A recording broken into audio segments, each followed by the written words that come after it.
please stay and neuter your cats if you love them. It's not good for them to get pregnant over and over. No, it's not. And they go into heat, and that's unpleasant to have in the house anyway. That yowling and rolling and you meowing also can't take care of all those kittens. No. And they're going to end up on the streets or over at the shelter growing up in a cage. And your cat will be healthier. Absolutely, Your will be much healthier without all that. People don't realize the breast tumors, you know, in animals as well, and you really want to get them spayed, preferably before the first heat cycle.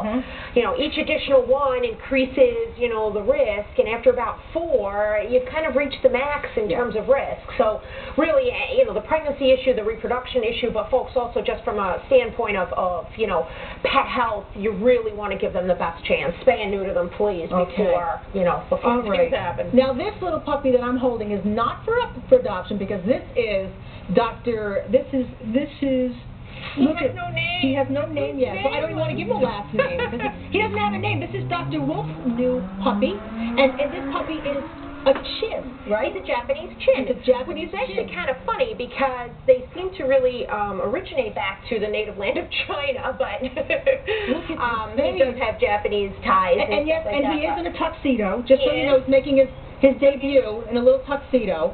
All right, there we go. You little sweetheart.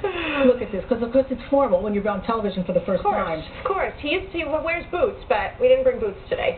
He normally actually walks in his boots. He is adorable. Now, are we starting? This is more of that little teacup. A little bit of toy breed. A little bit more unusual than I normally see, and you know there are certain breeders in the area who do, you know, obviously an excellent job. I mean, he is classic of what the breed is supposed to look like. He's a pedigree, right? He is absolutely. Mom is, you know, been finished. Dad has been finished. So when the show rings, so he really has some really good genetics behind him. And you still have to watch, though, even if they are, you know, supposedly quote pedigreed. I mean, you have to do things. They don't come in a little ready-made package. There's the housebreaking, and this goes, folks, for I don't care if you're talking a Japanese chin or if you're talking, you know, a Labrador or Rottweiler or whatever. You need to do the socialization. You need to do the desensitization. You know, the touching the feet. I mean, he doesn't care if you touch his feet. Granted, the breeder is phenomenal, and she did an excellent job in terms of, you know, working with them right off the bat, but there's stuff you still have to do at home. You can't just take them home and assume that this is going to be a ready-made thing. And, you know, I mean, even the clothes, as silly as it is, and it is silly, in the wintertime, if he goes out, he's going to need a sweater. He is a little dog. He's going to need boots. This is not stuff that all of a sudden, by the time they're 7, 8 months old, or even 2, 3 years, you decide, wow, today we're wearing shoes, and they're like, forget it. So there's a lot of stuff you need to do, and these guys especially, they like to be center of attention. That means you need to be the leader of their pack, which means you need to lay down the rules. You need to, you know, decide what's permitted, what's not permitted.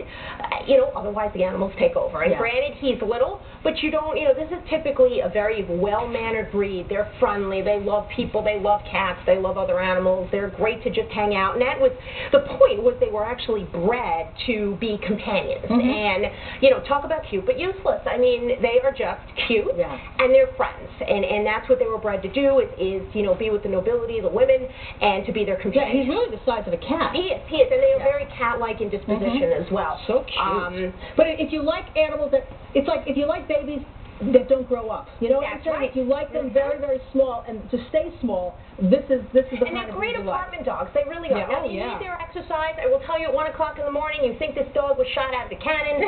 He flails around the apartment, gets excited, plays with the cat, does what the chinster does. Look at him. You know, real good, but they need their activity. They need to be outside, and he's portable. I take him everywhere. Everywhere dogs are permitted to go, he goes.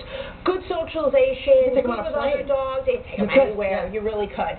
But again, you have to, it's a commitment, and again, he requires work and grooming and that whole thing. I mean, you know, this hair is nice and fluffy and cute now, but at some point, it's going to need a little bit more care than just kind of the wash and blow go.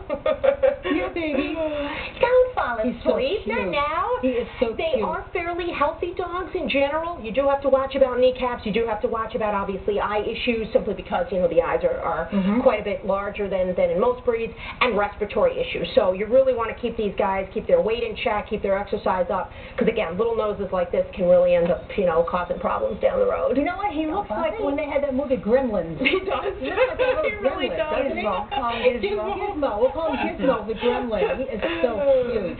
But again, just for in general, it's a great, as I said, a great little dog for an apartment, and they don't bark. Oh, really? They're very quiet. I think we could teach Every him to now talk. and again, he does speak. Now they speak, but they are not huge barkers.